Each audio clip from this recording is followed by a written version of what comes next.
Crowded, delayed, canceled flights, the cost of a ticket. Did I mention the TSA? Flying is not what it used to be. On the other hand, despite ancient and out-of-date technology, air traffic controllers are incredibly successful at keeping track of airliners in incredibly crowded skies. But now, as Kate Flexter tells us, President Trump wants to fundamentally change the air traffic control system. Kate.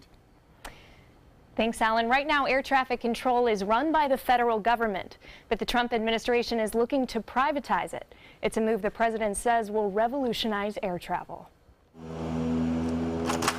Eric Abel feels most comfortable in the cockpit. He's been flying commercial and private planes for 35 years and has seen technology change over decades. The weather depiction reports were on 1940s fax machines. But one thing has stayed very much the same: air traffic control. They're the command centers of airports overseeing 70,000 takeoffs and landings a day nationwide. The service I've been getting for the last 30 years has been outstanding. And yet a recent report shows the Federal Aviation Administration's staffing dropped to its lowest level in 28 years, leading to mandatory overtime and leaving staff stretched.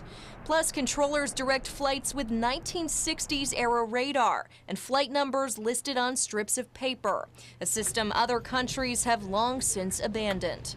That's why President Trump is pushing for the privatization of the country's air traffic control system. It's a move he calls an air travel revolution. If we adopt these changes, Americans can look forward to cheaper, faster, and safer travel, a future where 20% of a ticket price doesn't go to the government, and where you don't have to sit on a tarmac or circle for hours and hours over an airport. This would allow the FAA to handle safety, while general aviation, passengers, and airlines would pay for a nonprofit company to handle air traffic control. Proponents say it would allow a shift to satellite-based GPS navigation, making air travel more efficient and profitable for airlines. It's a move many countries have already made. We have a technology in your car where you can track where you are quicker than you can in an aircraft. So why is a country so often on the cutting edge of innovation stuck in the dark ages when it comes to air travel?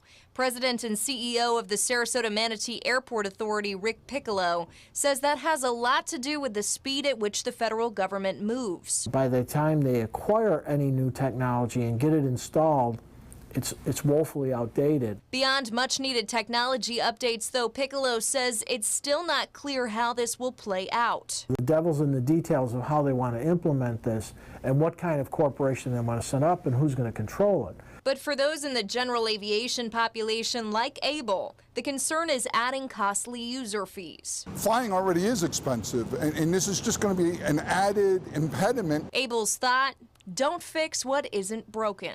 Generally speaking, air traffic control is very fluid in this country. This is still in its early stages, so it's not clear if the plan will be successful. Kate, thank you.